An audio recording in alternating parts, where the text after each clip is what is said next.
And basically at the top in Blue Wallet, you can scroll across and you can pick, okay, I want to create a new Bitcoin wallet, or I want to do a watching only of my hardware wallet, or I want to create a Lightning wallet. Now, notice in Blue Wallet, if you just use default setups, the Lightning on that is custodial.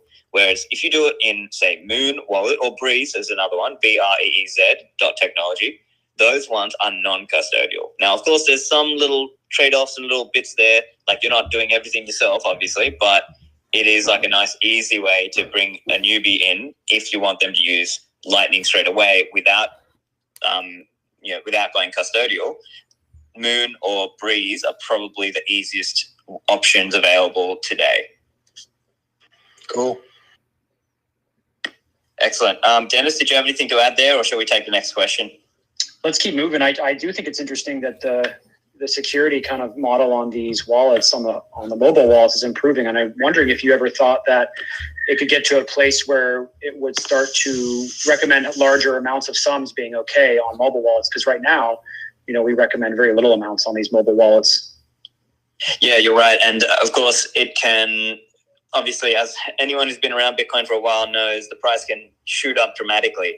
And so for this reason, you have to think about your security. But yeah, I know some of these wallets are looking at things like having a warning to say, hey, you're going above a certain threshold. Now it's time to start thinking about, hardware wallets or whatever. I don't know where they are at right now, but I know like even the Moon wallet, my recent interview, which is going to go out tonight with Dario, that one, I think he mentioned that there as well.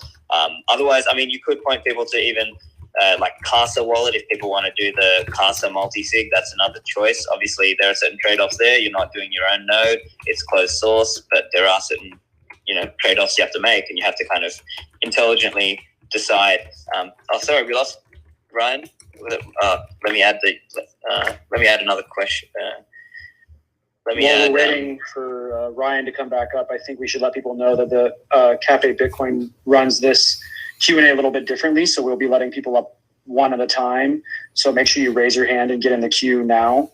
And then we just leave you in the queue and pull you up one at a time. So make sure you raise your hand, because Stephan is one of the OG educators in the space, and he can pretty much answer any of your questions. Obviously, I'm here just for support, but one of the best in the business. So make sure and get on that queue down at the bottom. Raise your hand, and we'll get you up here as quick as we can. Dennis, you're here for answering questions too. Don't believe in yourself. Yeah. So, Dramara, do you want to tell us something about yourself, and then ask us your Bitcoin question? Yes. My name is Dramara.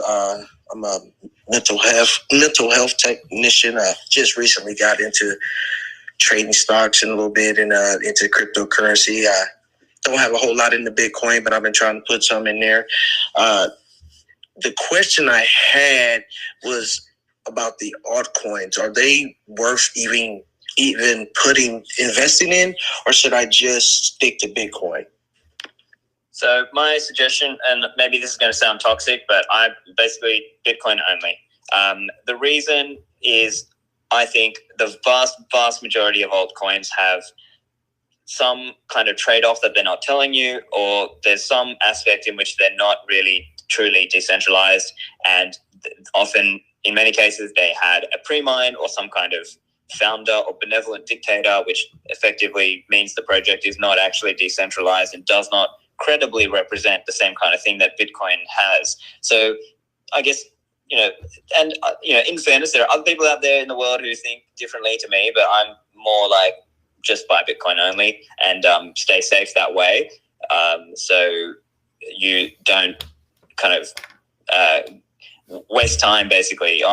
But I guess you have to think it for yourself. Like, I'm trying to be neutral and fair and put this in objective terms. You have to think about, well, what is my fundamental case for buying Bitcoin? If I'm buying Bitcoin because I think it has certain monetary characteristics and it has certain qualities that put it on this pathway of someday potentially, being considered like a reserve asset, being like a digital gold, and someday potentially being the money of the world, then what's the case around that? Why should I hold? Why should I try and buy some of that? Why should I try to use that as my long-term savings technology? That's how I would think of it. But Brekkie or Dennis, interested to hear your answers also. To me, Jamara, these altcoins are all experiments. They have not established themselves. And I think that if you compare that to where Bitcoin is today, whereas Bitcoin has established itself as a store of value and it's fulfilling that mission today, I think that when it comes to a lot of the altcoins, there's a lot of marketing and there's a lot of hype, but there's not a lot of substance. A lot of these coins can be printed into infinity, just like the current monetary system that we live in today. So I would really caution you from considering any sort of major investment into these altcoins. You have such an amazing opportunity before you with Bitcoin, and you're still so early, so early. Less than 1% of the planet uses Bitcoin at this point. Do not get distracted by these altcoins. Just stay focused on Bitcoin. And when you look back 5 to 10 years from now, when you look back, you'll realize it's the greatest decision that you've ever made. So I won't add too much to that. Essentially my answer is that, Bitcoin forgetting about all the amazing reasons why Bitcoin is what it is and is going to change the world and make it a better place. Bitcoin is the best risk-adjusted return. And the whole idea of, diversifying in the crypto space, in my opinion, is a fallacy. Most people who have diversified have lost money. There's a tweet from my boss over at Swan Bitcoin, Corey Clipston. I'm just going to read it real quick because he really put it kind of into like a stark perspective on what happens with altcoins, because people kind of like to point to things like Bitcoin dominance and say, oh, look, Bitcoin's losing to, such and such coins, blah, blah, blah. But really there are different phases in the life cycle of an altcoin, if you will. So he writes that Bitcoin dominance is plagued by survivorship bias. BTC dominance versus the top 24 altcoins of 2013 has risen from 70% to 96%. Bitcoin dominance versus the top 24 altcoins of 2017 has risen from 42% to 74%. New altcoins in their pump phase skew the dominance metric before they dump. Stephan or Dennis, any thoughts on that? Yeah, so I absolutely agreed with Corey's recent thread in terms of the altcoins. What you'll find if you look back, if you look at the top 10 altcoins 5 years ago and then compare them to the top 10 now, it's changed dramatically, and Bitcoin has still remained at the top. So I think that's also worthwhile thinking about. But Jamara, do you have any follow-up questions on that, or did that make sense to you, or no? Yes, it all made sense. And I just got on Clubhouse not so long ago, like yesterday. So I've been jumping in a whole lot of other groups or rooms that's been talking about it. And basically that's what everybody's saying, is just stick with the Bitcoin. One other question I wanted to ask was, Elon Musk, do you think he's just hyping up the Dogecoin? Because he seems to tweet a whole lot about that as well. Because that's what I got the most in altcoin. Because I was thinking about just dumping all of them and putting it into Bitcoin. But for some reason, I'm just still holding on to those just because of the tweets he's doing, So I guess I'm asking if you think he's just hyping up the Dogecoin, or will it go somewhere other than where it's at? So I guess everyone's got their own view, but from what I can see, it seems to just be a bit of a trolling and intellectual curiosity of his about Dogecoin. Whereas obviously, as people can talk about whatever, but you look at what they've bought, right? And if you look at what Tesla bought, it was Bitcoin and not Doge. So I think that's basically the answer here. Like, I think you've got to think about it like, why would people join the inferior monetary network when Bitcoin already has a superior monetary network in terms of what you can do, like in terms of being able to send it anywhere around the world, non-custodial, and kind of the networks around that, like the developers, the exchanges, the merchants, the network of the holders out there.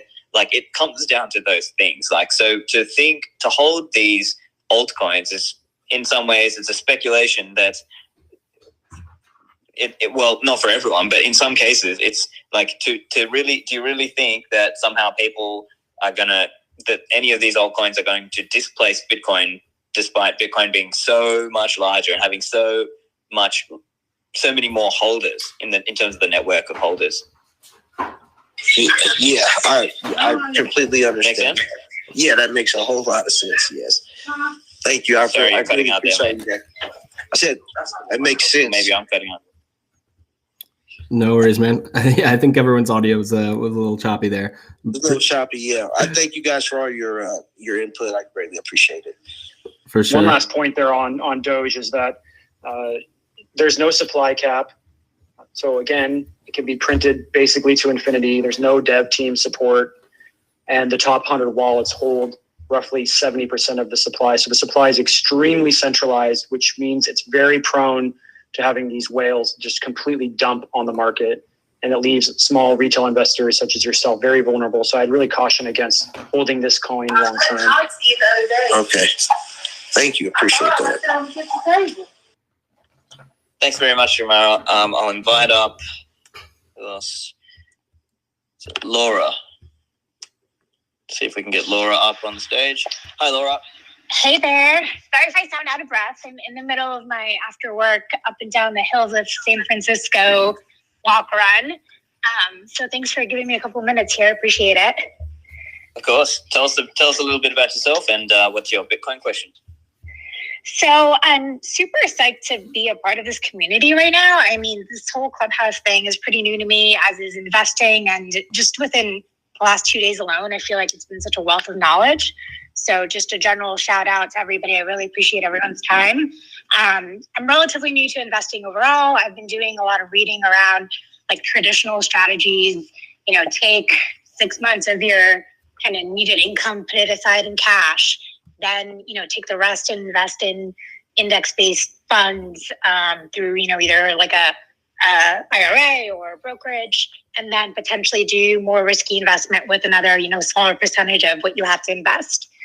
So having learned that, I'm trying to understand, how do I now pair that in this new world of like Bitcoin investing knowledge? Should I still be investing some portion of that income in traditional types of vehicles? Should I be putting cash aside? Or do I take the amount of money that, I believe I can invest? And at this point, I do think I'm a believer in the upside of Bitcoin. Do I take that and just put it all into Bitcoin? How do I rationalize that process? Start listening to the Stephan Livera podcast for like 6 months, and then you'll put your entire life savings into Bitcoin. I crush podcasts, so that sounds good. There's a lot to unpack there. I think part of it is also like, it depends on your conviction, depends on your understanding of Bitcoin. It also depends on your confidence in the dollar, right? Like, to me, this is my personal stance, is like, over the long term, I don't view cash as safe in terms of protecting my purchasing power. Now, that's not to say that there aren't other, investments out there that you could make, but, to me, Bitcoin still has so much upside potential, and I know what Bitcoin is. I believe in Bitcoin, and so to me, it's a no-brainer. But hey, sorry guys, my internet was really cutting out for a second there, so I missed kind of the last minute or so. It was like really garbled. Oh, so, she was asking if she should put her whole life savings into Bitcoin, and I said no, not until you've listened to all of Stephan Livera podcast. Oh, I think it cut out again. Darn it. Stephan, are you with us? It's true, though. It's true. He has one of the best educational podcasts in the scene, and you definitely go listen to his early episodes. He does a lot to cover the basics. Laura, could you mute your mic, though, there's some background music. Just while you're not speaking, it would help a little bit. Thank you so much. But another thing when it comes to the stock market is you have to realize how overcrowded it is. All the mainstream investors today have all their money in the stock market because there's nowhere else to put it, right? So it's extremely crowded. It's overvalued. A lot of these stock companies, a lot of these publicly traded companies are taking money, loaning money, and borrowing money to buy back their own stock. So that's why you see the price on some of these stock go up so high, even though they're not really producing anything or doing anything in particular.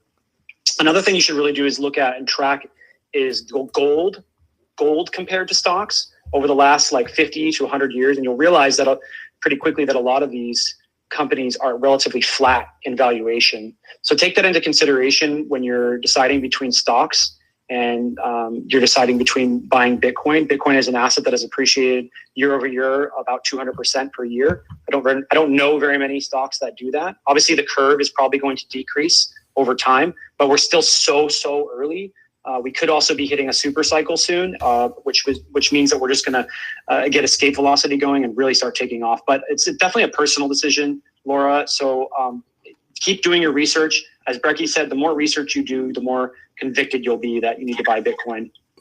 Yeah, thanks, Dennis. I have a couple of things to add.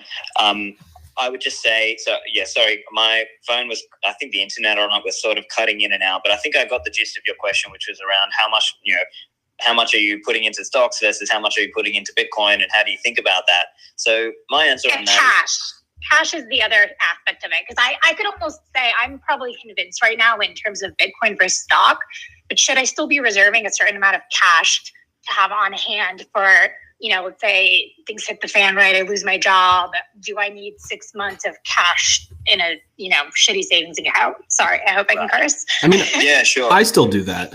And I consider myself all in on Bitcoin. That, don't get me wrong. And I have, a very, very material percentage of my liquid net worth in Bitcoin. But, the reality is it is difficult to live off of Bitcoin for everything, So, I mean, Stephan, before you chime in, one other thing I just wanted to add also is that, and granted, this might take a very long time, but if Bitcoin continues doing what we're seeing and what we all believe it will do, it's going to sort of eat the monetary premium of stocks. I know you were saying you're kind of, you're kind of made up of BTC versus stocks, but like as Bitcoin becomes more and more a store of value and recognized as this pristine store of value, it's going to take away the monetary premium of things like real estate and art and stocks and things that are imperfect stores of value.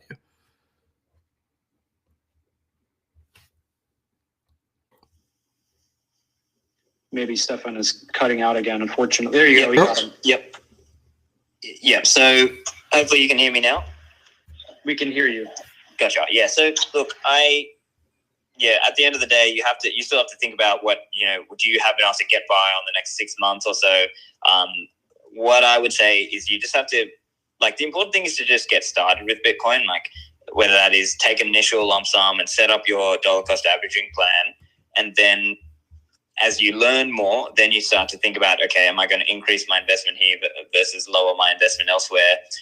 But yeah, certainly I think for most people, when you're just getting started into this, you can't just literally have zero fiat cash to deal with, rent and food and whatever other living expenses you obviously have. You have to think about that too, right?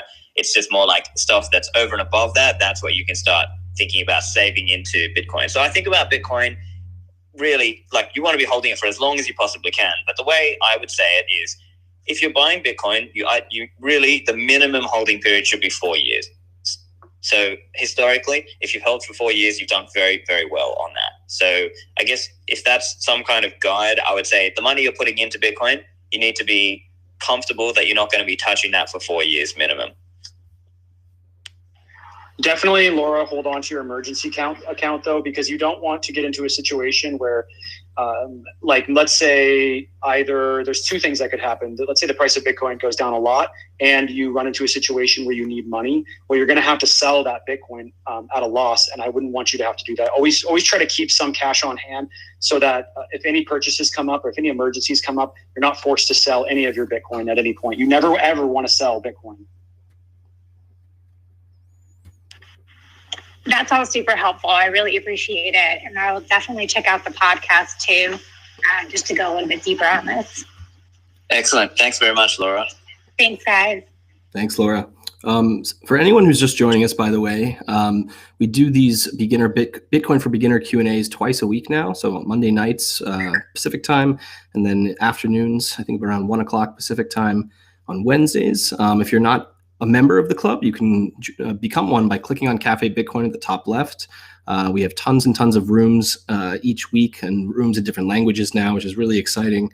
And then also, if you're interested in learning more about Bitcoin, getting some beginner Bitcoin resources, you can find a link in my profile, or if you tap on the club, there's a link there as well. But it's just cafebitcoin.club, and it's a great place to get started. All right, Kevin, welcome to the stage. Tell us one interesting fact, it doesn't have to be true, about yourself, and then let us know your Bitcoin question. I'm inoculating logs with lion's mane mycelium today. Oh man, our friend Brandon Quittem would be all over that. It's good stuff. Related to my question, which is a long shot, I think. So do you guys know of anyone modeling UTXOs on top of biological phenomenon like a mycelium network, or the reverse? Have you read The Mycelium of Money? Have you heard of that paper, that article? No, I have not. Oh man, yeah. So look up The Mycelium of Money. It's by that fellow I just mentioned, Brandon Quittem. I don't know if he did any like real technical modeling per se, but that'll send you down a rabbit hole, and you can definitely shoot him a DM on Twitter as well, and I'm sure he can point you in the right direction. Stephan, I don't know if you've heard anything about this, or Dennis. No, sorry, I don't think I have. So, unfortunately, I don't think I can help you much here. No worries. Thank you, guys. That's what I needed. For sure. If you can't find it, you can shoot me a DM, and I'll send you a link as well. Okay, thank you. All right. Okay, bringing up Aaron. Awesome. And if you're in the audience, if you wouldn't mind moving yourself down back to the audience when you're done. Otherwise, we will, but no big deal. So Aaron, tell us one interesting fact about yourself, and what's your Bitcoin question? Hey guys, thanks for welcoming me to the stage. One interesting fact about myself. I guess I build architectures and starting to get into blockchain design. And I remember when Bitcoin was first kind of coming on the scene, I guess in the late 2000s. And I've made a lot of good bets, but that was definitely one that I did not make that I wish I had. So I guess I'd say I'm still a noob a little bit at Bitcoin. Recently got the book like Bitcoin Standard, etc. So I guess a couple questions. First, it sounds like one of the main attractive qualities of Bitcoin is that it's kind of finite. So I had a question around like, is it 21 million coins that exist? And then what is the kind of the number that are mined per year? Because I kind of look at it almost like a market cap when you're buying into equity. If something's valued at $100 million and you buy X shares, then your valuation will go up with the valuation of the company, for example. Is that a good way to look at Bitcoin? And do you have the details on that? Yeah, sure, man. So the easy way right now, currently, Bitcoin's supply is around 18.6 million Bitcoins of the 21 total. Now, okay, if we're going to get technical, it's actually a little bit less than 21 million, but I mean, for all intents and purposes, just assume the total number is 21 million. And how do we know that? We can actually run a Bitcoin node, and there are actually dashboards that show this. So some examples, if you search Clark Moody Bitcoin dashboard, you can find a dashboard that shows those statistics, or another one is Bitbo, BITBO.io. So those are two dashboards you can have a look at, and they will show you a whole range of stats. And in fact, I have interviewed Clark Moody on my podcast as well. But to answer your question around market cap and how to think about Bitcoin, yeah, essentially the way most people are thinking about it is they're thinking what percentage of, the coins that I hold what percentage is that of the total effective, 21 million supply, even if the actual amount has not been issued fully. Those are being issued over time. So to answer your other question around how many are being mined per year, that is a question so basically think of it like most of the coins were issued at the start in the early days, because back then it was 50 Bitcoins being mined every 10 minutes. And then think of it like it's like a kind of a log curve, and it's it's approaching that asymptote, that 21 million asymptote, where, as I said, 18.5 or 18.6 million have already been mined. So nowadays, the actual effective inflation rate, and you can see this on some of these dashboard sites like Clark Moody's dashboard site, where basically the inflation rate now is kind of, I think it's like just under 2%. Let me just check. Anyway, look, it's basically in a similar range to what gold's inflation rate is, but it's actually going to become even more scarce. And the reason why is because every 4 years, roughly, in Bitcoin, we have what's called the halving. And so that means the amount of new Bitcoins being created halves. And that's what causes that declining, like, think of it like it's increasing at a declining rate. Does that make sense? It does, yeah. Hey, Aaron, also, if you're interested in kind of going down the technical rabbit hole of how Bitcoin works, there's two books I'd highly recommend. One is called Inventing Bitcoin. There's actually a link for a free copy of it in my bio. Anyone, you can grab it. Anyone in the audience can grab it. And since you're more of a technical person, the other one is Mastering Bitcoin. I think that one is Stephan. I always get these confused. Which one did Andreas write, and which one did Jimmy write? Yes. So Mastering Bitcoin is Andreas's one. Yeah. Programming Bitcoin is Jimmy Song's one. And actually another one you might like. So Inventing Bitcoin is great. Like I would say that is probably the first one to read. And that's like a more simple level. I think it only takes you like 1 or 2 hours to read that. That's by Jan Pritzker. He's the CTO of Swan.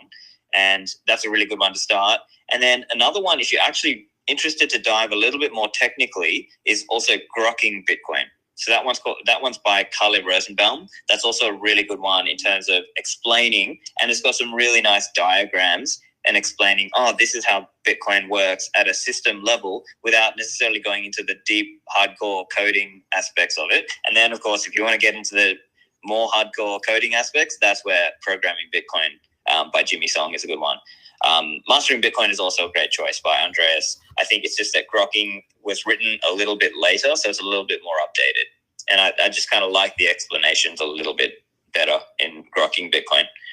So, did you have any other questions, Aaron? Yeah, just 2 more things. That was perfect, exactly what I'm looking for. So sincerely appreciate it. I'd say 2 points. One, one thing I was really interested in Bitcoin was for the decentralized aspect of it, and actually getting off of central banking, which we know is rigged. And so it's kind of a way to preserve your value, like you mentioned, and also just to have peer-to-peer transactions to exchange value. So that's one thing that's great. And for anybody that hasn't read Creature from Jekyll Island, it's a really good book and kind of talks about how central banks were created. Aaron, hold on 1 second. Yeah. So I'm in the middle of Creature from Jekyll Island right now. I was driving home and I was listening to it, and I got to the part where they break down how fiat money in the U.S. Constitution is actually illegal, and I nearly pulled my hair out. It's probably the most maddening book I've ever read, except for the fact that Bitcoin exists, so it gives me some hope. Anyway, I just had to rant over. Yeah, man, it's true. The other thing I think is amazing about that book is it shows you the debt and war balance and how wars are used to make another country pay debts that they incurred. Yeah, it's an amazing book. Last point, and this is to Laura, because I know she was up and she was asking about like investing and stuff. And I'm semi-new to investing, but one thing I would recommend to her that I've been doing is I've been using some of money to invest in private equity notes.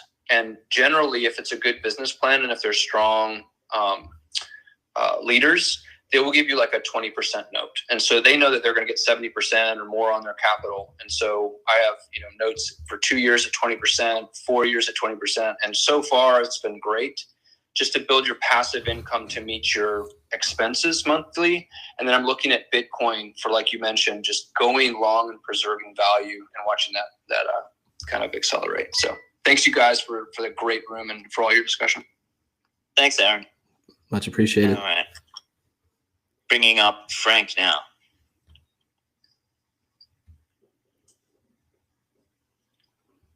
Let's see. Welcome, Frank. Welcome to the stage. Tell us a little bit about yourself, or one interesting fact about yourself, and ask us your Bitcoin question. Sure, thank you. One interesting fact. I live in New York now, but I was born in small twin island of Trinidad and Tobago in the Caribbean. So. Oh, cool. Awesome. Yeah. I've got a good friend from there. Oh, nice. Well, happy to be on. Thank you all for all the information that you all are sharing. I had two questions.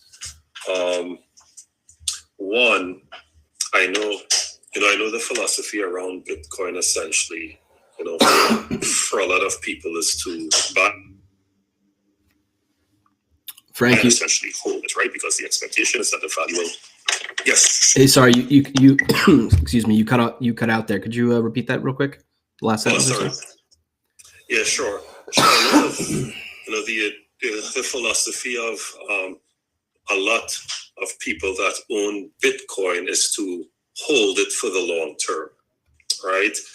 I was curious, what's the best software that you all use for tax purposes that track all the transactions and would show all the taxable events and stuff like that? Is there something that you all would recommend?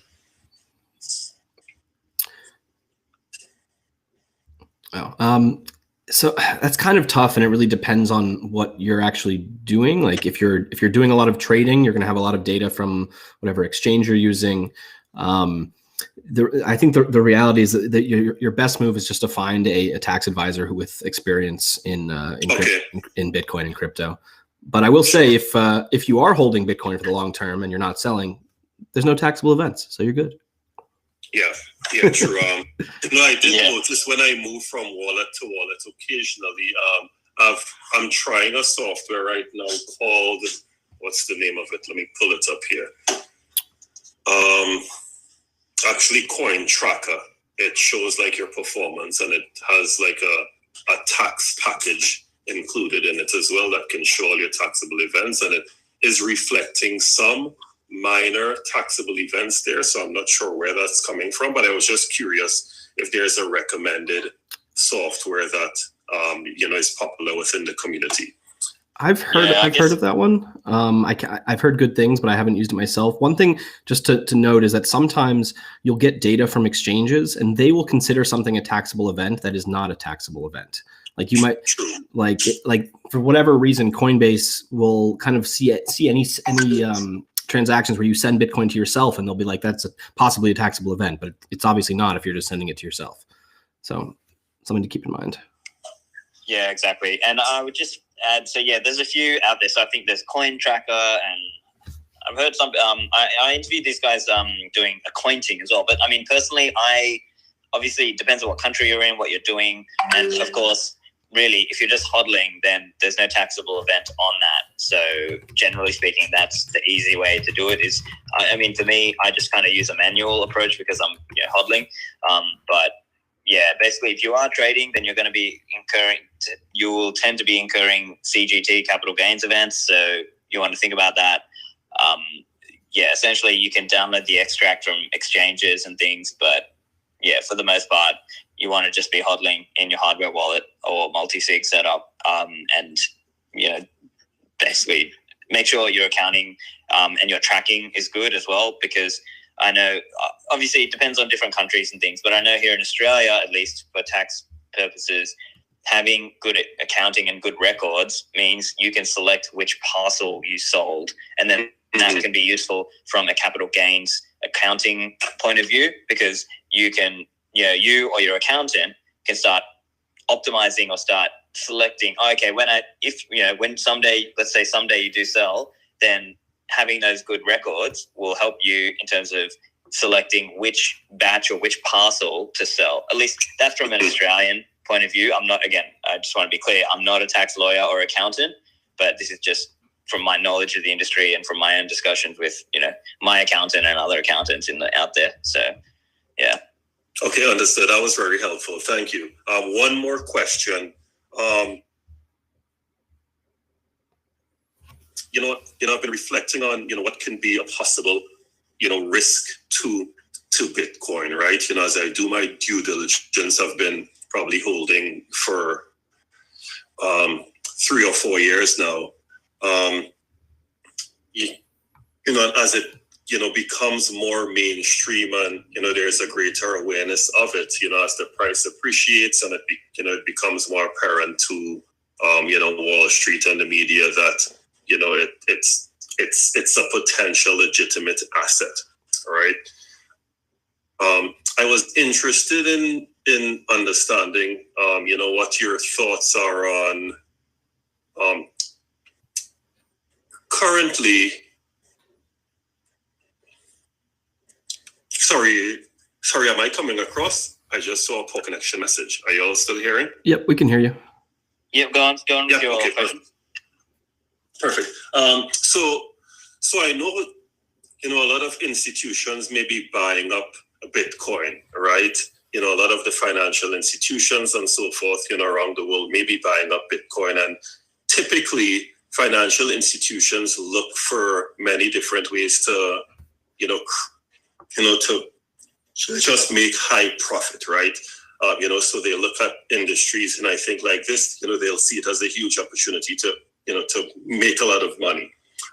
Do you all think, given that one of the key, benefits or one of the key value in Bitcoin is that, there's a fixed supply, right? It's only going to be 21 million ever mined. But do you all think that financial institutions will become clever in their ability to create, these complex financial instruments that can, make that value actually null, sort of nullify that value, if that question makes sense? Yeah, I think I get what you're saying. I guess you're essentially saying, could people make paper Bitcoin or fake Bitcoins through using like financial instruments? And I guess theoretically, yeah, that it's possible, but it's very unlikely in the Bitcoin world to, I think, sustain for a long period of time. The reason is that when people do Bitcoin in the self-sovereign way, when they're holding their own Bitcoin keys and they're running their own Bitcoin node, they're verifying the full supply. And so just in practice, when people withdraw, because of the self-custody nature of Bitcoin and the culture around self-custody, it just makes it really hard for people to create and get someone else to accept fake Bitcoins or paper Bitcoins as payment when it's, making it a full reserve system in that way. Now, there are other views out there. There are other people out there who think that, okay, yeah, actually, they're going to create paper Bitcoins and people are going to start trading paper Bitcoins around between the banks and so on. But I believe that kind of practice, though someone might try it, I think it's not a sustainable practice without central banking and government that's kind of there forcing people into it with things like legal tender laws, central banking, explicit and implicit bailout guarantees, all these kinds of things that help make that work in the fiat world that don't exist in the Bitcoin world. There is no Bitcoin central bank. There is no, there's nobody forcing, there's no one who can they're not forcing you to accept paper Bitcoin just as though it was the real thing, real Bitcoin. So that's how I would answer that point. So I would say in Bitcoin, it's more like you're learning to be self-sovereign. And in the old days, people used to say, be your own bank. And that's literally, in some sense, that's what you're doing when you're setting up your own Bitcoin full node, and then you connect your wallet to that Bitcoin full node. For example, if you have a hardware wallet and you're using that with your own Bitcoin node, it's like you're being your own bank. And now you are, in some sense, rejecting fake Bitcoins. When you receive Bitcoin on that node into your hardware wallet, you are now sure that you don't hold fake Bitcoin, you hold real Bitcoin. Make sense? Yes, it does. It does. That was really helpful. Thank you. Can I add one more thing on there real quick with you, Frank? I wanted to say that you made an interesting point that scarcity definitely drives the price of Bitcoin, and the increase in scarcity over time is what makes the number go up essentially. But that's not where the value of Bitcoin is derived from. The value of Bitcoin comes from the fact that it can be independently audited. And Stephan mentioned a couple of these. It can be independently audited. It can't be corrupted. It can't be inflated. There's no gatekeepers or central authority. It has a predictable emissions. It's decentralized, backed by real energy. It's very secure and portable, has irreversible transactions. It's open source. There's many, many more to go down the list of what brings Bitcoin value. So yeah, price is driven by the increase in scarcity, but Bitcoin's value comes from all of the tenets, which I just listed, and amongst there are other ones as well.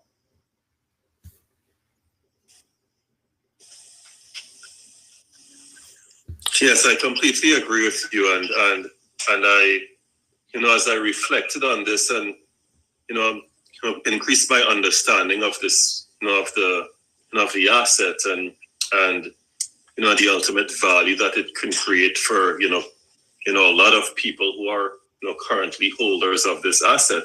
I also understand that banks can become really clever in in monetizing further certain types of assets, right, and trying to squeeze value out of it any way they could, profit.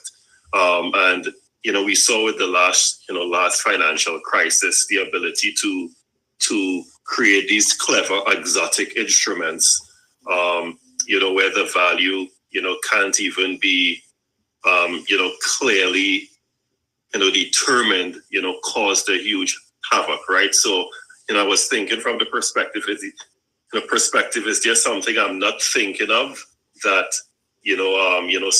some clever quant in a bank could create, that ultimately just negatively impacts what we all see, being. So Frank, the way I think this comes back to what I was saying before. Ultimately, yes, there might be some people who trust other institutions, but in Bitcoin, you don't have to. You can set up your own software, your own node, such that you're not trusting for some financial institution to know that you've got real Bitcoin. And think of it this way, the fact that it is cheaply accessible on commodity level hardware to run these kinds of things, like the average everyday man or woman can run this and do it for themselves, such that protects the overall system.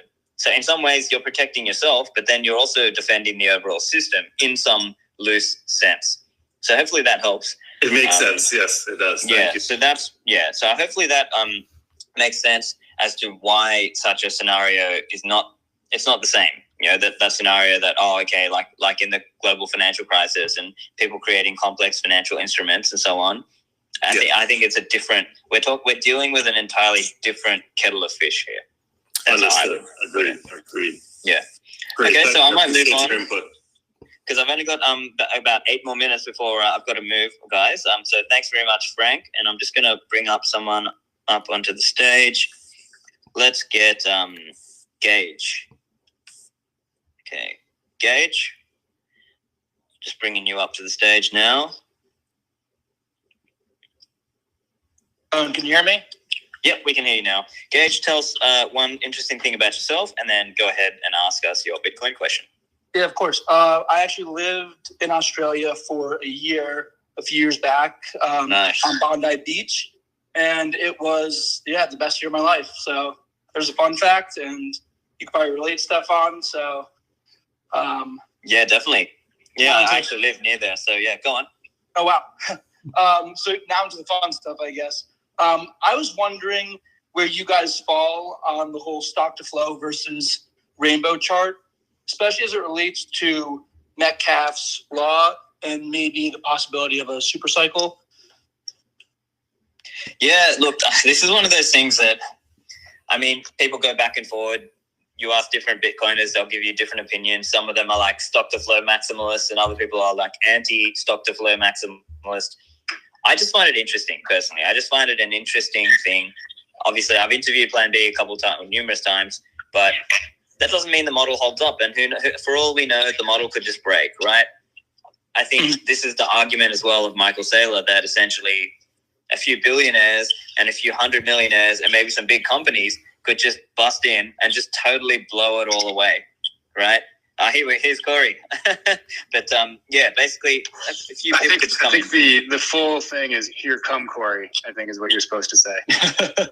Corey has the best breakdown for this. You want to go on the Plan B stuff or the stock to flow model, Corey? No, not really. I was really just alerting the crew that I was here. That's all. No, listen. It's I think we all know that a market's clearing price is where marginal demand meets marginal supply. And so on its face, we can look at something that doesn't factor in demand, and you can hand wave all you want and say, oh, well, demand is like baked into the supply or whatever, but it's still a market. Obviously, Saylor and BlackRock and a bunch of big companies come in, it changes what happens. Obviously, if the Fed inflates away the dollar immensely, then something has happened to, the y-axis that you're, using for the model. None of these things are in there, but really fundamentally, so that's like just the logic from first principles. It's just ludicrous to set up something based purely on supply without demand in it. The other problem is really the math and the setup, and the fact that both axes, y-axis and x-axis, actually have stock in it, because the market cap, or the price, if you want to, use the divisor instead of the multiplier, has stock in it. And then obviously stock to flow is stock divided by flow. So you have the same term, stock, in both axes. And in math terms, basically what happens when you take the log of two variables or two terms in an equation, it moves from basically a multiplication to an addition.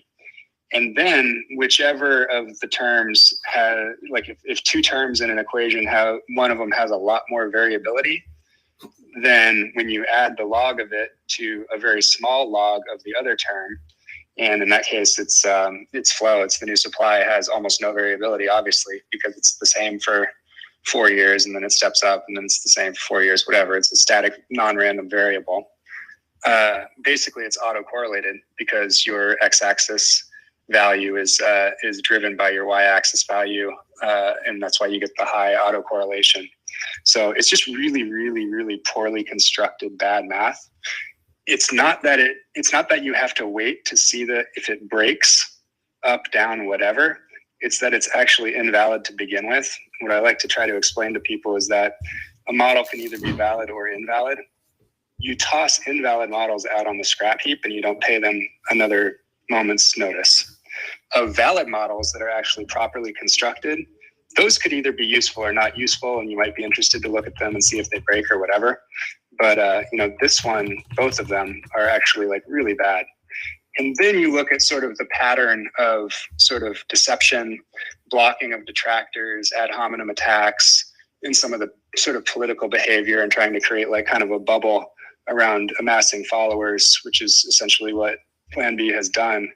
And I think it's just kind of like building a cult to build an audience and then monetize it later with a show or whatever he's going to do when he quits his job and basically gets into like crypto media. So I've been calling him out as what I think is like a pretty bad charlatan-like actor for a long time now, for I think over a year. I'm pretty sick of it, and that's why we don't put him on our shows. We try to encourage people that want to talk about stock to flow to go a lot deeper and actually do the research for themselves. And it's fine, like you can come to a different conclusion. I don't think you can if you actually look at the math and Google for a bit and read on Wikipedia and kind of understand basic stats and math. But at least I don't like them discussing and promoting the model on shows that I'm involved with. So that's kind of where I stand. I think the biggest thing I take away from what you're saying, because I've tried to listen to you talk about it a few times. I'm not a mathematician, but I think the biggest takeaway I have from what you just said in the beginning part, especially, was that models can't predict real life, and there are events in life that can completely wash away all of the potential that a model might have built in. You can't predict coronavirus. You can't predict other black swan events. So to me, that's the biggest takeaway from what you're saying. And I always appreciate listening to you do the breakdown, and you always do it in a calm and rational manner. So I appreciate that. Well, I haven't always been calm, but and what I will say, like, people are like, well, why don't you just like live and let live? Like, what's the big deal? Like, who cares, right? But I really think it's important for a number of reasons to stand on very firm foundations with the narratives that you believe in, because otherwise you have weak hands. You're basically, if you're saying that like where this thing is going to go, then people are going to try to trade it. We've got so many people on Twitter saying that they trade, based on the stock to flow model, which is just as stupid as trading the Mayer multiple. You just get wrecked with these strategies. And the dominant trading strategy for Bitcoin is just to buy and hold. When you're able to buy some, buy it, don't sell it, hold on to it until all of your net worth is Bitcoin, and then you have to spend some. So that's what we should really be just sort of educating people about, is like buy Bitcoin, when you can, and when you get to a point where you have more conviction and want to buy more or whatever, like, you're, like we always say, like the amount of Bitcoin the amount of value somebody is willing to store in the Bitcoin protocol is directly correlated with their understanding of Bitcoin. And these sort of like price models and trying to say like, oh, I can predict the future based on past price charts, that don't have any predictive power whatsoever. And if they did, they'd be arbed away by traders anyway. If it did have any predictive power, traders would actually use it. You'd actually see Tesla talking about it. You'd see Saylor talk about it. You'd see Guggenheim talk about it. You wouldn't see only Raoul Pal talking about it. And that's only because he found a narrative. As an ex-Goldman bond salesman, he just looks in Barron's on Sunday night for something that he's going to tell his clients on Monday morning. That's literally what he did for 20 years. And he saw this thing and he was like, that's a shiny thing that I can say on my shows. I can get some Bitcoiners to like get on board, and then I'll flip it and I'll launch RV crypto on the back of this and warm up to XRP. And Bitcoiners can't say shit about it because we enabled it, because we did not call bullshit on a charlatan narrative inside of our space because it seemed like it was helpful for like bullish price action. Yeah. So I call to account all the Bitcoiners that enabled that, because they also enable shitcoiners. Corey, thank you so much for your words of wisdom. Just a quick like reference to the ARB point that you brought up. I recently found there's like a nice ARB opportunity in the futures market. So I was wondering why there's such an ARB op right now. Yeah. Sorry guys, I just got to let you know, I've got to head out now. So, great chatting with you guys, but I've actually got to go. But enjoy, and I look forward to seeing you guys on Clubhouse again soon. No worries. Thank you, Stephan. Make sure you follow Stephan before he takes off. Click on his little face and follow him before he takes off out of here. And make sure you go listen to his podcast. It's one of the best. Thanks, guys. See ya. It is indeed. I think I scared Stephan away. No. He had to leave. He was saying he was going to leave anyway. Yeah. He said he only could do 45 minutes, and I think we're past that, right, Brekkie? We're about an hour in almost. Yeah, he did about an hour. No worries. Hence why I snagged Damien and brought him up here. He doesn't know that he's answering questions, but now he does. Welcome, Damien. Gage, did you feel like you had your questions answered? Yeah, thank you very much, guys. One quick question, and if you guys don't want to get into it, it's completely fine. You guys have been awesome and very, inviting and just nice, as opposed to some of the other rooms I've been in. So I appreciate that. I guess my only other question was about the ARB opportunity right now in the futures market. There's such a big premium on futures contracts. Like if you look like in like the September 2021 futures, there's like a 17% premium. So I'm just wondering why that ARB opportunity hasn't been stamped away.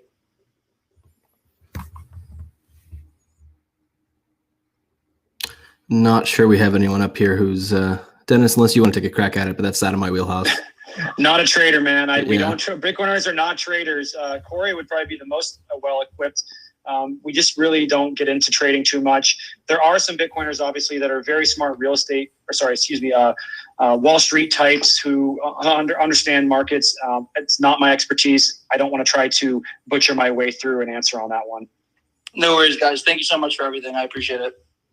For sure. Thanks, Gage. All right, we're going to send you down, and then I'm going to bring up Mr. Fudd because I think he was here last week and didn't get his question answered. Mr. Fudd, come on up. If you have a Fuddy question, though, I'm going to send you back down. But given your avatar, I'm going to guess that you have a real question. Yes, hi, thanks.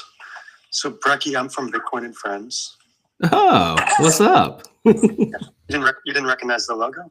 Yeah, I did. I wasn't sure if wait, who am I talking with? Or you don't have to dox yourself. Yeah, I'm Rob's partner. Oh, what's up, man? Good to see you. One of his partners, yeah. So, gosh, my question is going to be, hopefully I don't convolute it too much, but I'll try.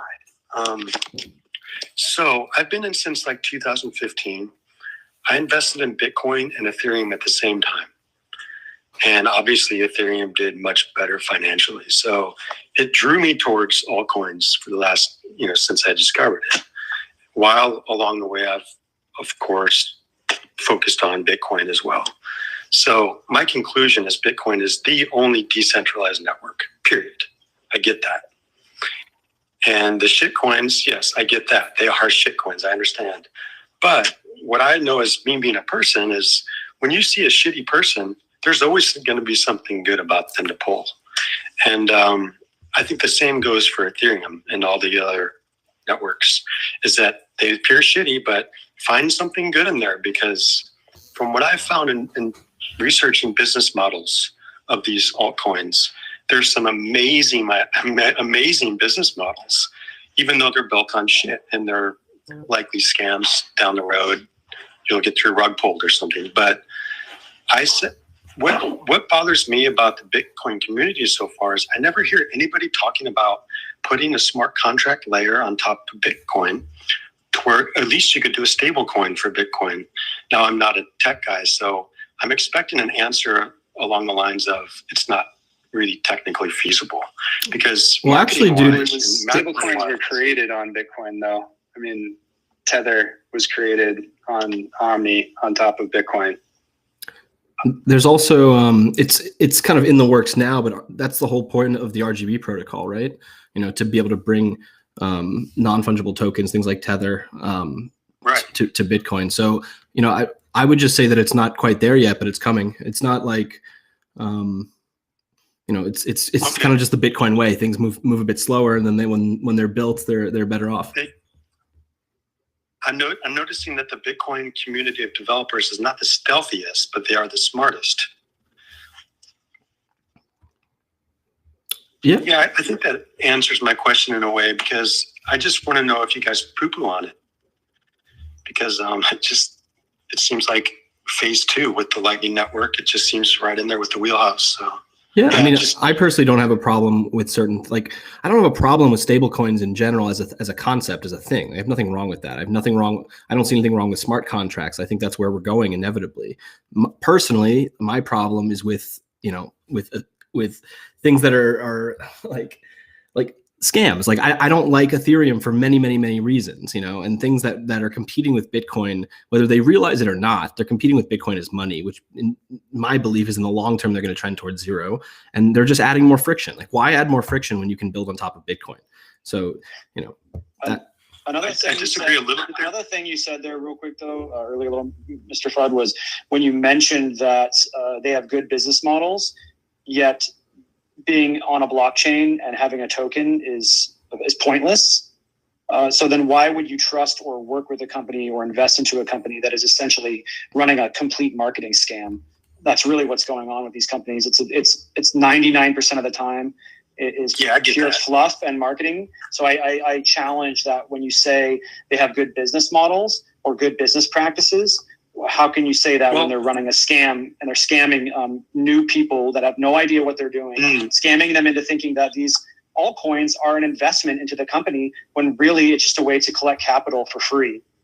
No, let me answer that. So when I say their business models are great, not all parts of their business models are great to me. The disruptive parts are great. Like, you know, tokenizing private data on the blockchain. That to me is a very novel idea. Now it needs to be done on Bitcoin. I know that. I totally get it. And that's what I hope to see. Yeah, I mean, I don't know. There are certain things that I think are not, blockchains are not the best use of it. How do I say this? It's inefficient to use a blockchain for certain things, and a blockchain isn't always necessary for certain things. So I don't know in all cases, but I agree with what you're saying. And I do think kind of time will prove out, you know, the markets will basically will show us what is worth it on a blockchain and what is not, right? Like that's the ultimate arbiter. It's like whether it's worth the block space. So we'll see, but yeah, I don't know. And I hate to cut this off, but we're trying to keep this sort of a Bitcoin for beginners Q&A style thing. So if you have like a question, we'd be happy to answer it, but I don't want to go back and forth on the sort of the speculative nature of the future of you know, Bitcoin scaling, if that's all right. Yeah, no, totally appreciate it. Awesome. Thank you, man. All righty. We're going to bring up a few more, and I think we'll probably only go till around 7:15 tonight, maybe a little later, depending on how long we got to go. All right. Who's been... Want to do a little rapid fire, Brekkie? Yeah, let's try to do rapid fire. I like that idea. So we're going to forgo the interesting thing about yourself, and we're going to ask you to do a very quick question, or a not open-ended question, if that makes sense. All right, Gindi, welcome up. Mr. Fudd, we're going to send you back down until next time. Hi, guys. Thank you for having me. I was just wondering, so most of my Bitcoin, I use Coinbase. But lately, when I've been listening to all these conferences, I feel like I should be using Swan Bitcoin. Will there be any downside if I keep my Coinbase account open, but then start buying Bitcoin on Swan Bitcoin? So it kind of depends what you mean by downside. Like there's always, I don't like to urge people, and granted I work for Swan, disclaimer, but I don't like to tell people to open up more and more KYC accounts than they need. Personally, I don't like Coinbase for many reasons. I don't like the corporate culture. I don't like the product, customer service, blah, blah, blah. I don't want to get into that. So if you are looking for a new provider, then, you know, I personally say go for it.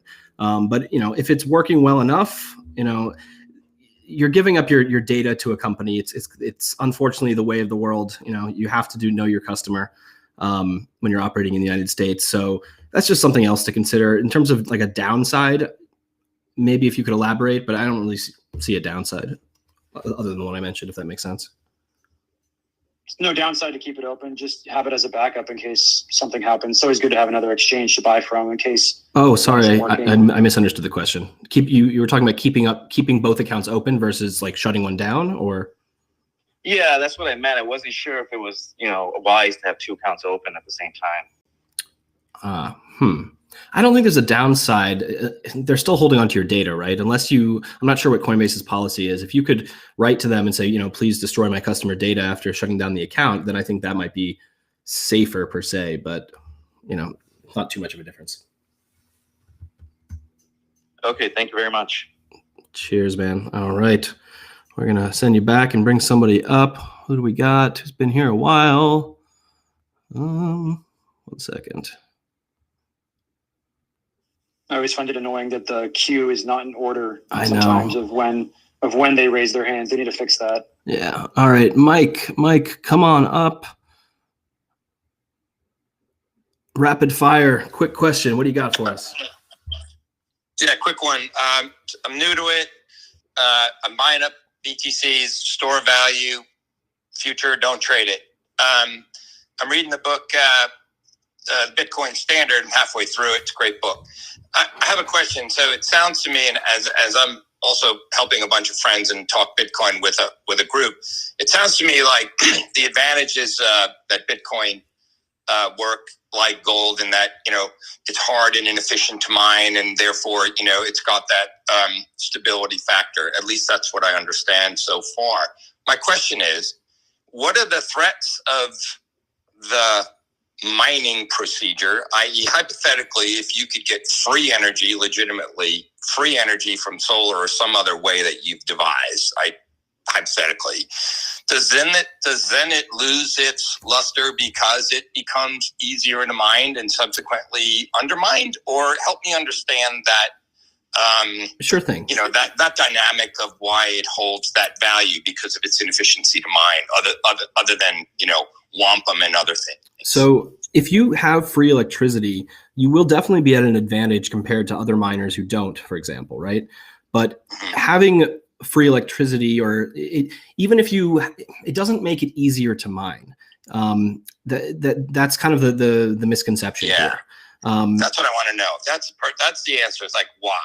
So there's actually, once you're done with the Bitcoin Standard, I'd recommend Inventing Bitcoin. Inventing Bitcoin. Okay. It's a 2 to 3 hour read, and there's a link in my bio. You can get a free copy. But basically, there are all sorts of these safeguards built in, where Bitcoin is a self-adjusting system. Where, you know, let's say, like, for example, if someone were to stumble upon, you know, 10,000 mining rigs and had the free electricity to run them, and they plugged them in, you know. Right. Could that person get an advantage? No. Like, it's possible to have a slight advantage for around a 2-week period, but then the system kind of readjusts itself. Got it. That's a oversimplified answer, but I hope that. No, that's good. That's a rapid fire answer, and then I'll read up on more, and that gives me sort of that confidence. Like, hey, how come it's so hard? It's seemingly easy. So that's good. Thank you so much. Cheers. Thanks, Mike. All right. Let's bring up Sam. Come on up to the stage. Hi there. Thanks for having me up. Now, I just came in this room a few minutes ago, so I don't know if this question had already been answered. But so I've been watching Bitcoin for a long time, and I obviously should have bought it sooner. But if I have, a reasonable amount of money to invest, and obviously price a little higher now that it's been, in the last several months, do you, and obviously you're not giving investment advice, but dollar cost averaging or just kind of some lump sums of what I'm comfortable with doing? Any recommendations on that? I mean, a lot of people will, even myself, when I got started, I did chunks of it, and then started, got a specific position that I wanted to have, got into a specific position that I wanted to be in, and then started dollar cost averaging. That's a pretty straightforward strategy. Yeah, just speaking from my own personal experience, that's kind of how I did it as well. It's hard because it all depends on like your long-term outlook, right? Because let's say you did a large chunk at 50 and let's say we dropped to 40, like, are you going to be really, really upset the next day, or are you going to be able to handle it? Yeah. And so my question is my long-term will be long, right? This is retirement and I'm older, but not retiring tomorrow. So this is like 15, 20 years. But yeah, that is the challenge, as I've seen it drop at other times. But you can't, it's that hard thing. Do you really just sit there waiting and hoping it's going to drop? That doesn't necessarily seem like my best plan. I would think part of the consideration is what your current asset allocation is. So, and what your outlook for those asset allocations are. Because like at any given point, you're making, you're going to be diversified in some sense. You're going to have some money maybe in real estate, some in equities, some in cash, like fiat cash. And every one of those allocations has a different risk profile. Like, like fiat cash in the short term feels like it's not changing too much. If they just have a $1.9 trillion stimulus bill and the money supply increases massively, well, your purchasing power for that may decline rapidly or like semi-rapidly over the year, very rapidly, or a large amount over 10 years. But you're making that allocation, and because default, you don't feel like you are making that allocation often. And so then it's like, I think from my perspective, I have some fear of fiat, particularly over long term. I certainly move through it to go into equities or the real estate, but I don't hold very much of it at all. And I'm somewhat fearful of holding for a long time. And I have similar opinions or like different, assessments of probability outcomes for how I hold real estate, the upsides and downsides of that and the yields that you get off it. Similarly for stocks, they go up and down, they're more volatile in some ways, but you can make them yield with like options or whatever else. And then you have Bitcoin, and I don't use that as a yielding asset. I don't like put it into any of those products where they store it and give you a yield. I just hold on to it as it's kind of like my default cash position. And I think in Satoshis. And so like that, and that's a very different model from a lot of people who just want price exposure to it, or but you have to build that mental model and conviction for every one of your assets that you have. And I think if you can't have that conviction, then you probably shouldn't hold it, and you should find something else that you really understand and you believe in. And weight your asset allocation according to that conviction. So if you're just dipping your toe in, then maybe it's like 1%, 0.5%, learn a bit about it until you build that conviction. And then once you're there and you have that full outlay of the land, of your opinion of what your portfolio in its entirety should look like, and then it's just about moving, how you move into that comfort zone. Because the fact that you're moving should be an indication of your discomfort. You're currently now uncomfortable that you're not holding Bitcoin, and because you've become comfortable with it as it's been de-risked, Tesla's holding it, and it doesn't look like it's going to zero anytime soon. And so, yes, it's volatile. So you do your asset allocation accordingly. You don't put 100% in there, because then that you're going to not sleep well at night. I appreciate that, everybody. And I like also the asset allocation idea, because I have been waiting, but now I'm very confident with long term. So appreciate that. Thank you, everybody. Cheers. Thank you, Sam. All right. Dennis, why don't you pick somebody? I've been picking people. Your turn.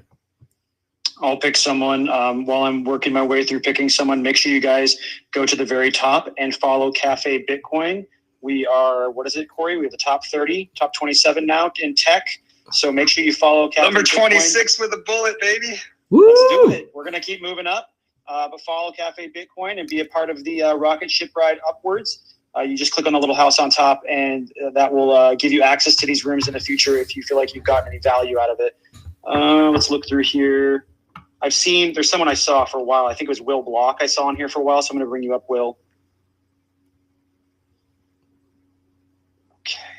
You are invited. You have to accept the invitation. There he is. Will, what's your question? All right, cool. So I was just curious, what are your thoughts on the Electrum wallet? That's a quick question. I've had very little experience with it. It's pretty basic, but it works well when connecting to, especially to hardware wallets as a software interface. Brekkie or Corey, you got any more experience with it? I haven't set it up, but everyone's using it with Spectre these days, and I've heard great things. So I can't speak more to it. Damien, have you used? I'm sure you set up an Electrum server now. Sorry, have I used which one? The Electrum wallet? No, I haven't. Oh, all right. Do you recommend a good online wallet or software-based wallet? What are you using it for? Are you using it for just like to receive Bitcoin onto a hardware wallet? Yeah. Yeah, that's a good option. Or I think, I don't know how other people feel about it. I don't have experience with it, but I've had it referred as Samurai or Wasabi. Yeah, I think that's probably okay. When I started out, I was using like a laptop with like Bitcoin QT. I presume it's like Bitcoin Core now.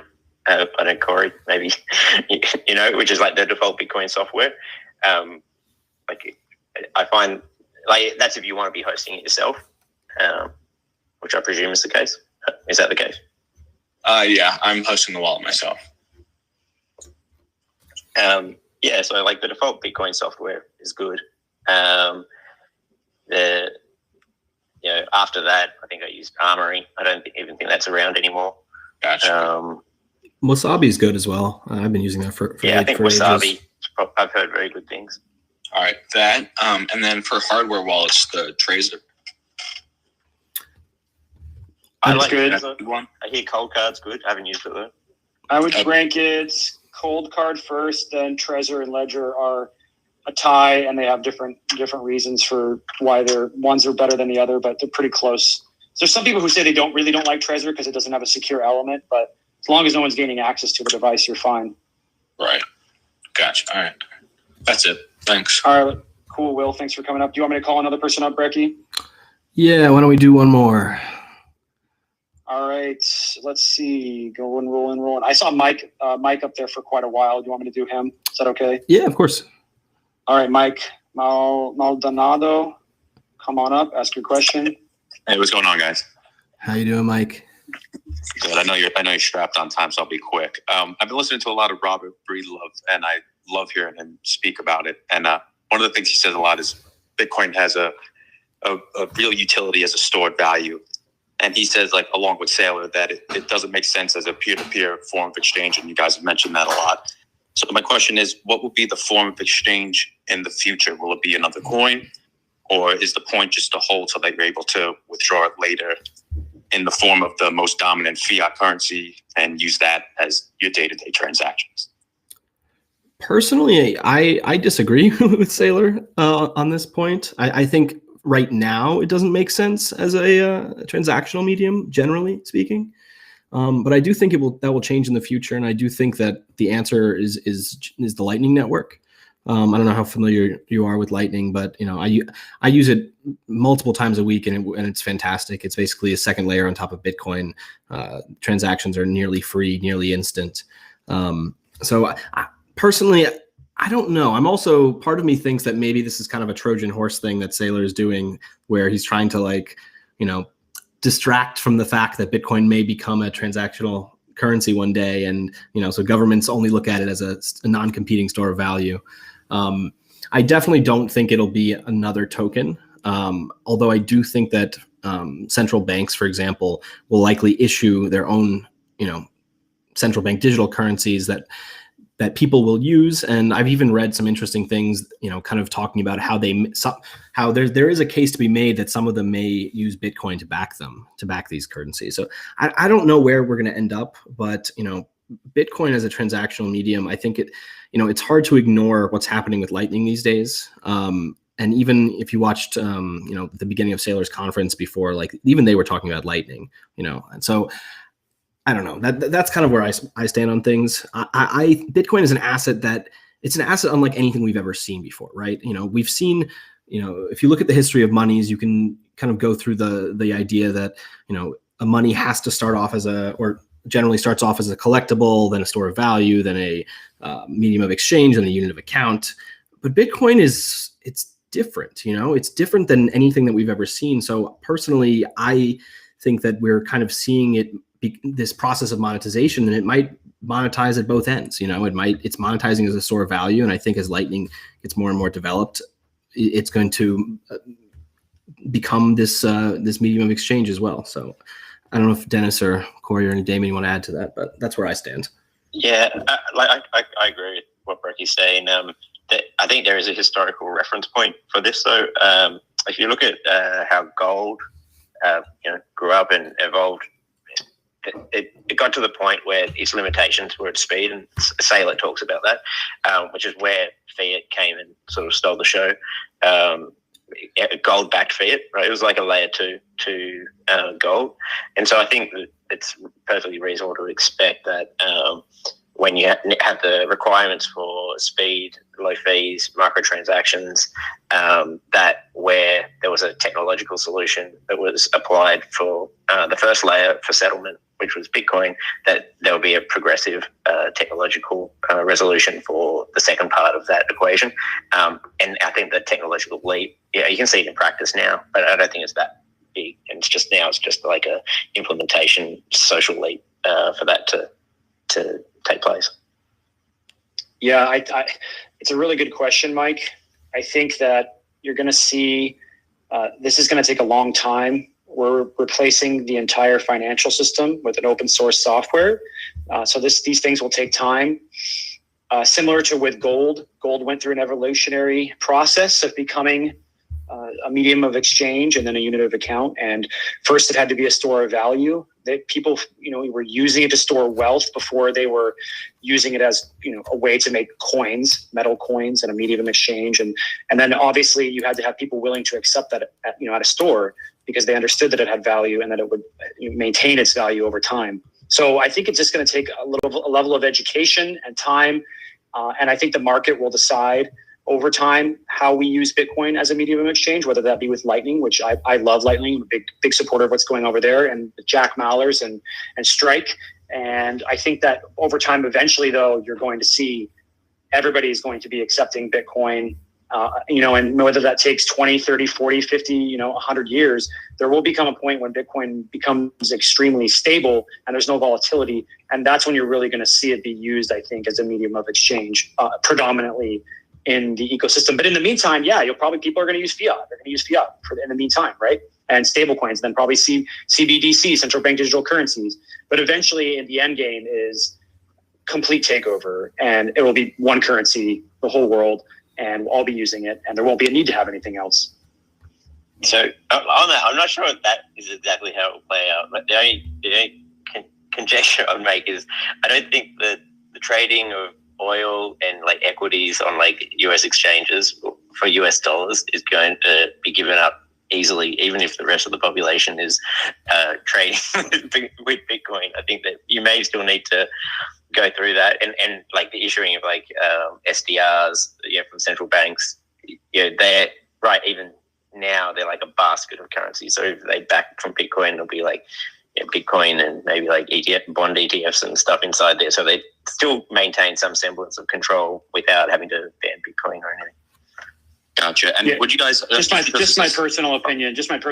But yeah, I don't think it'll happen anytime soon, Damien. I agree. It's 40, 50 years into the future potentially. So I agree with you, and that's also just my personal opinion. Yeah, I somewhat agree with you. It certainly could happen. What you're saying, like it almost seems inevitable. What you're saying, but it's hard to imagine. So To me, it is inevitable, but that's again very much a personal opinion. Hey, Mike. I just have one more quick question before I go. Just because this is still a beginner Q&A, could you just explain Lightning Layer very quickly?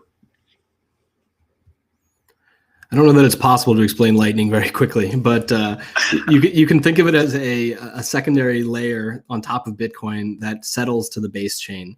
On a more technical level, and I'm probably not the right person to be diving into this, it uses channels. So basically, when you move Bitcoin from base layer to Lightning, you're locking the Bitcoin in a multi-sig contract. Yeah, I'm definitely not the person to give you the technicals, but if you're interested in Lightning, we actually have a show on Wednesdays with the team from Lightning Labs and others. It's called the Lightning Lab. It's Wednesday at 1 p.m. Pacific time. And they do a Q&A there as well. And it's a fantastic show. So I would highly recommend that. Damien, are you, you're more technical than I am. Yeah, yeah, I can give a sort of high level. There'll probably be a few little things that I'm missing here, but conceptually, you can think of it like this. So to open up a channel, you have a liquidity provider, and that liquidity provider will take some Bitcoin and lock them up on chain to say that anybody can pass through this node effectively. So much so that as long as the transaction that's passing through doesn't exceed the amount of liquidity that's in there. So everything that happens sort of underneath that, there are people who are connecting to that channel, and it can form a network of peers that if we're in the network, there's person A, which is me, and I want to make a transaction with some other guy, and we can make a chain of people to pass through the value in a series of IOUs. So you can imagine it just one-to-one initially. We're just going to do an IOU because we trade a lot, you and me, and we're not going to exceed none of these transactions. There's small transactions, $10 here and there, but the liquidity on the channel is $1,000. So we can do a lot of these transactions. And as long as they're going, we can do them all one way until we get to $10,000. But if they're not symmetrical and we're going backwards and forwards, or we can do this all day because the net is shifting backwards and forwards. So we keep on doing that. And what we're actually exchanging, we're not actually writing anything to the blockchain. We're doing an exchange of imagine the little envelopes that we're writing on. And that envelope, we write inside, we tell we write the state of the transaction. So who owes who what. And then we sign it, and we both sign it cryptographically, but we don't broadcast it to the blockchain. So you give me your envelope, and I give you mine, and we have these signed envelopes of the state that we both agreed to, and we authorize for that state to change. Now, so we keep trading like that, and we don't tell anyone. And this is how it scales, right? Because you have an envelope of proof of state, and I have an envelope of proof of state. And then, you want to cheat, and so we've done some trading, and you actually want to broadcast an earlier state, and so you're going to defraud me of my money. And so you go, hey, blockchain, look, I want you to arbitrate the state, and we're going to close out the liquidity in this channel. So I'm going to broadcast something signed by Damien, because I've got it here. It's an early envelope that I'm cheating on, and I'm going to broadcast that. And the blockchain then arbitrates it by looking at it and can just cryptographically prove that I have authorized it. And it goes, cool. And so it will take it from that channel, nets out the state that it says based on every one of those changes that we signed. And there's a thing called a watchtower to protect against this kind of cheating. And so with the watchtower, I can then see that you cheated and you broadcast that, and I have one signed by you, which is later than the one that you signed, the earlier state. And then I have about 3 days to do this, I think, because it's a hash time lock contract, and I broadcast that, and then it will get re-arbitrated and say, Damien's state is later than yours, and it's signed by Mike, so therefore we can reallocate that. And I think you get punished a bit as well. You probably lose some money for being a cheater. And that penalty I'm not sure how it works, but I think it's to do with when you like connect to the channel. So there is some penalty for cheating, but so everybody's incentivized to not cheat. Everybody's like using a watchtower or something to make sure that these earlier states are not being broadcast. And then now we can trustlessly transact with these pseudo Bitcoins, like these pseudo Bitcoin states. And we can just keep on doing that all day, scales to a gajillion people. And then when we want to close it out, we broadcast it. Now, the network part is to be able to have these flows, you can have like a lot of people and in a chain, and the netting will go from so it goes from Mike to Dennis to Brekkie to Damien, and then we can like pass the IOUs through that way, and you can find paths through anybody to be able to settle the value exchange. Does that make sense? Yeah. It's very lengthy, but very. Yeah, it kind of like packetizes value exchange in some ways when you're finding these paths between people in liquidity channels, and then you only have to broadcast state at the end, so it becomes like a net settlement at the blockchain. But there's no trust involved because the only sort of introduced sort of risk in doing it this way is that you actually have to watch that nobody's broadcasting earlier states, but you can see and you have some time to do that. You don't have to do that when you're just working directly with the blockchain. All right, everyone. I think that's going to be it for tonight. I want to thank our hosts and thank everyone in the audience.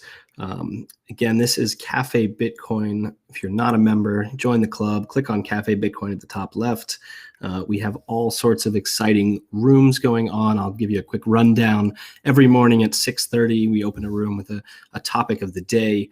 Mondays, like tonight, there's a Q&A. Wednesday at 5 p.m. Eastern time is another Q&A like this one. The Lightning Lab is again at Wednesday at 4 p.m. Eastern time. If English is not your first language and you're looking to talk about Bitcoin in your native language, we are working on getting all the languages. But right now we've got Portuguese, Spanish, German, Turkish, French. We also have a Bitcoin India Hour Q&A, which is usually at 7 p.m. We have Bitcoin Africa coming soon. And we also have a few different rooms that cover Asia as well. I think we're adding new ones every day. I saw Japanese earlier and Thai. We don't have a regular schedule for those, but we're going to try to get that added. If you would like to find the schedule and also all the beginner Bitcoin resources that we have, you can go to cafebitcoin.club. You can find that link in the club description or in my profile as well. And I think that is it. Tell your friends, tell your family, go buy some Bitcoin, not financial advice, and we'll see you next time. Thanks for your time, guys. Awesome. See you, Mike. See you, Brekkie, Damien. See you guys. Take care, gents. We'll see you next time.